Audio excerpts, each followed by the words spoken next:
Halo teman-teman, di kesempatan kali ini kami dari kelompok 2 akan menjelaskan mengenai analisis kasus terkait kode etik psikologi bab 5, 6, dan 7.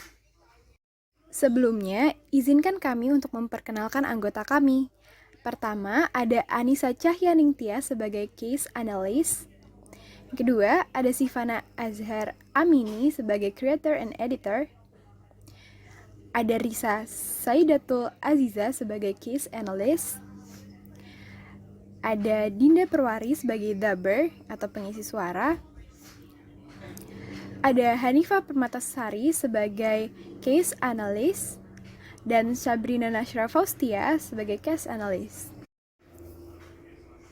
Nah, tanpa berlama-lama lagi, langsung aja kita simak penjelasannya yuk. Bab 5 Kode Etik Psikologi membahas mengenai kerahasiaan rekam dan hasil pemeriksaan yang terdiri dari 5 pasal, mulai dari pasal 23 sampai pasal 27. Pasal 23 berisi mengenai jenis rekam, mulai dari rekam lengkap, rekam terbatas, dan rekam untuk kepentingan khusus. Pada pasal 24, berisi mengenai mempertahankan kerahasiaan data di mana psikologi wajib memegang teguh rahasia data klien. Pada pasal 25, berisi mengenai batasan kerahasiaan data yang meliputi materi diskusi yang menjelaskan mengenai batasan-batasan terkait apa saja yang bisa diungkap atau ditelaah oleh psikolog dalam mencari data-data klien. Dan yang kedua meliputi lingkup orang atau pihak-pihak yang dapat diberikan informasi atau data klien hasil pemeriksaan. Jika klien masih anak-anak atau orang dewasa yang tidak mampu untuk memberikan persetujuan secara sukarela, maka psikolog dan atau ilmuwan psikologi wajib melindungi agar pengguna layanan psikologi serta orang yang menjalani layanan psikologi tidak mengalami hal-hal yang merugikan dirinya.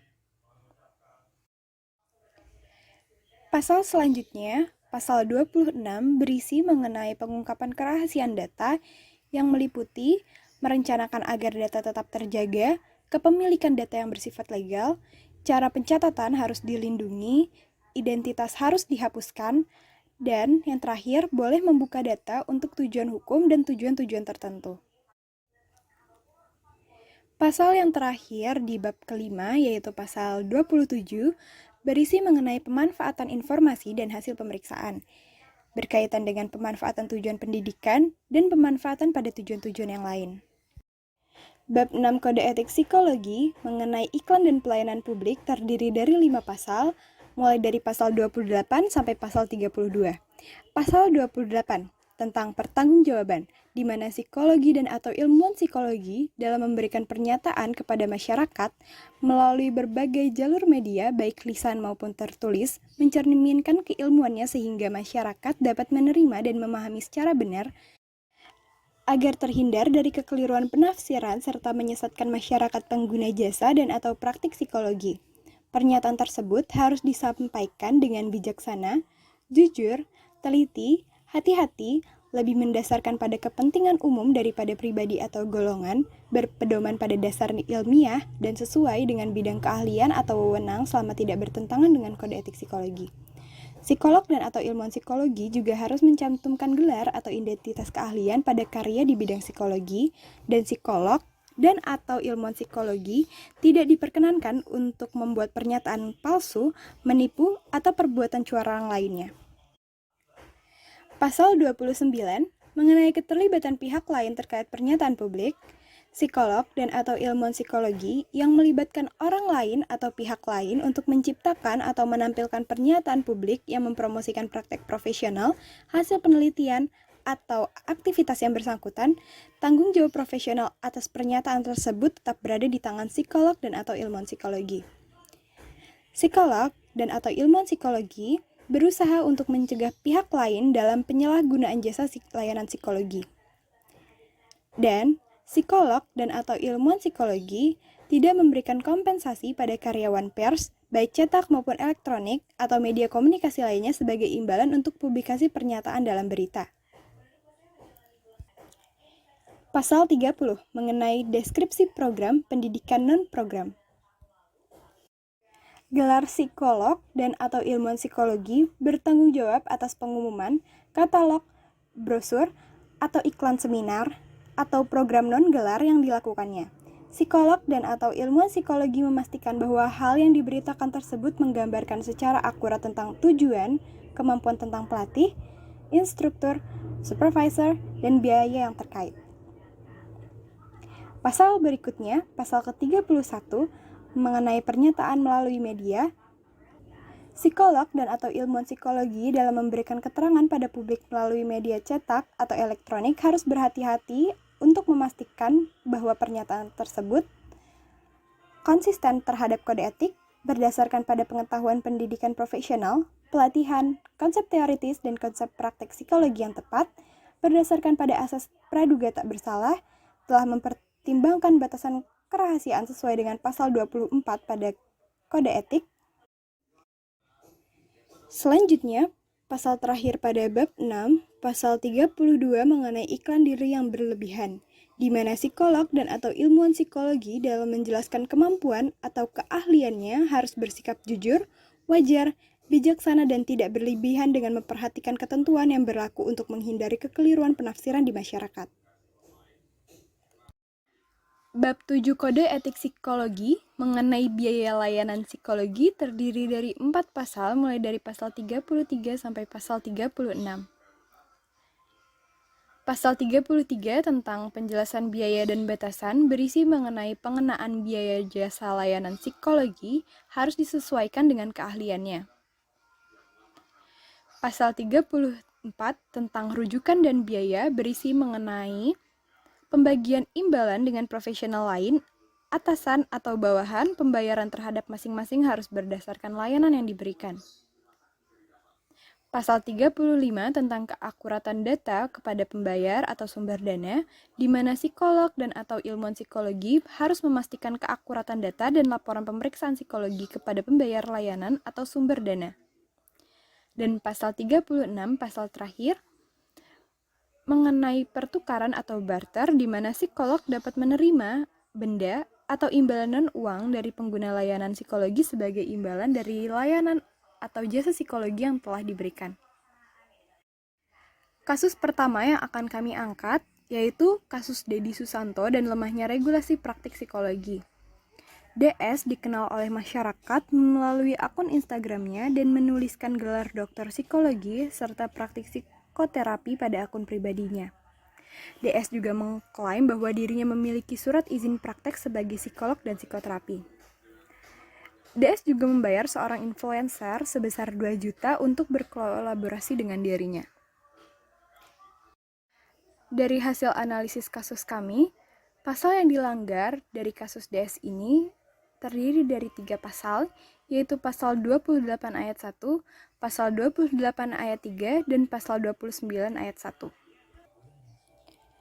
DS dikenal oleh masyarakat melalui akun Instagramnya dan menuliskan gelar doktor psikologi serta praktik psikoterapi pada akun tersebut. Dalam kasus ini, DS tidak mencantumkan secara jelas mengenai batasan profesinya sehingga menimbulkan kesalahan penafsiran oleh masyarakat awam yang mengira bahwa doktor dan dokter merupakan gelar yang sama. Pernyataan praktik psikoterapi berbekal sertifikat psikoterapi oleh DS juga menyalahi aturan karena tidak sesuai dengan bidang kewenangannya.